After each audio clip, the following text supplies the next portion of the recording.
ওয়াকফ আছে জ্বলছে মুর্শিদাবাদ, এখনো পর্যন্ত ৩ জনের মৃত্যু হয়েছে। শামশেরগঞ্জে বাড়িতে বাবা এবং ছেলেকে কুপিয়ে খুন করা হয়েছে।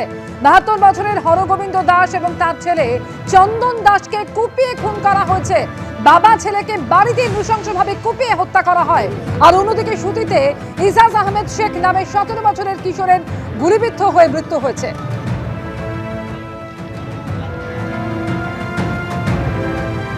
সংশোধিত ওয়াকফ আইন তার প্রতিবাদে দিকে দিকে আগুন জ্বলছে। মুর্শিদাবাদের সুতি থেকে শুরু করে শামশেরগঞ্জ, তাদের একের পর এক জায়গায় অগ্নিগর্ভ পরিস্থিতি তৈরি হয়। এর মধ্যে বাবা এবং ছেলেকে একেবারে বাড়ি থেকে বের করে এনে কুপিয়ে নৃশংসভাবে খুন করা হয়। হরগোবিন্দ দাস, ৭২ বছরের হরগোবিন্দ দাস এবং তার ছেলে চন্দন দাসকে নৃশংসভাবে কুপিয়ে খুন করা হয়েছে। বাড়ি থেকে বের করে এনে তাদেরকে এভাবে হত্যা করা হয়। অন্যদিকে ১৭ বছরের কিশোর ইজাজ আহমেদ শেখ, তারও মৃত্যু হয়েছে, যিনি সুতিতে গুলিবিদ্ধ হয়েছিল।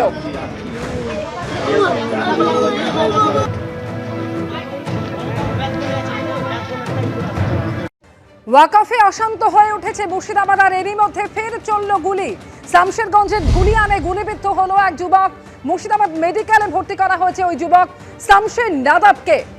কথা বলবো ইনি রাজীব চৌধুরী রয়েছেন আমাদের সঙ্গে। রাজীব, নতুন করে উত্তেজনার খবর, এক যুবক গুলিবিদ্ধ হয়েছে, ঠিক কি ঘটেছিল রাজীব?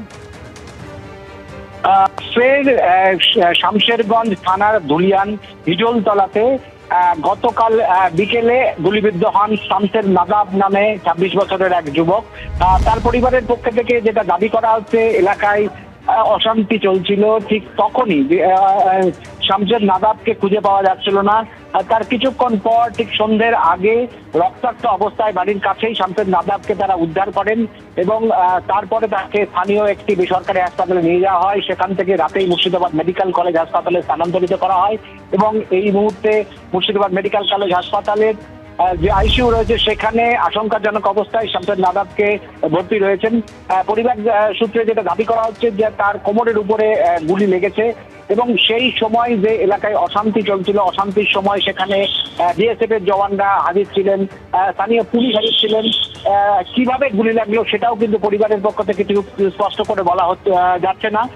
এবং পরিবারের পক্ষ থেকে যেটা দাবি করা হচ্ছে যে এই অশান্তির মাঝে পড়েই শামশের নাদাব গুলিবিদ্ধ হয়েছেন এবং এলাকায় যে দফায় দফায় সকাল থেকে শামশেরগঞ্জ থানার যে ধুলিয়ান পৌর এলাকা দফায় দফায় উত্তপ্ত হয়, ভাঙচুরের ঘটনা ঘটে, অগ্নিসংযোগের ঘটনা ঘটে। তারই একটি জ্বলন্ত উদাহরণ হচ্ছে যে এই জায়গায়, এই যে হিজলতলা অঞ্চলের পৌর এলাকার হিজলতলা অঞ্চলে কিন্তু এই অশান্তি চলছিল এবং তখনই ফের নতুন করে গুলিবিদ্ধ হন শামশের নাদাব এবং শামশের নাদাব এই মুহূর্তে মুর্শিদাবাদ মেডিকেল কলেজ হাসপাতালে আশঙ্কাজনক অবস্থায় আইসিইউতে ভর্তি রয়েছে।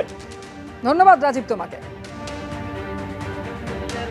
খেয়ে দিয়ে গেল, ওই ৩:৩৩-এ বার হয়েছে, আমি ৩:৪০-এ উঠেছি।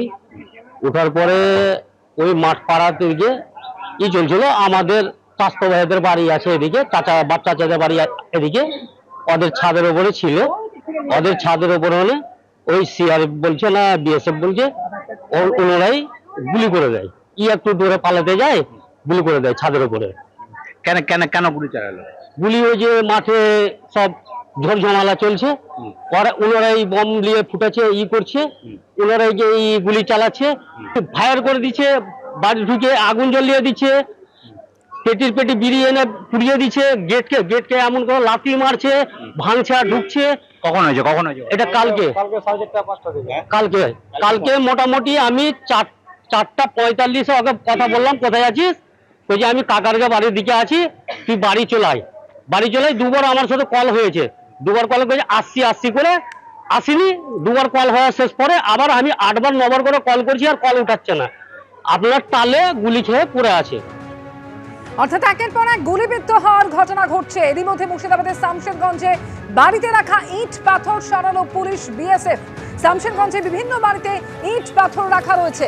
অশান্তির আশঙ্কায় বাড়ির বাসিন্দাদের দিয়ে ইট পাথর সরালো পুলিশ বিএসএফ।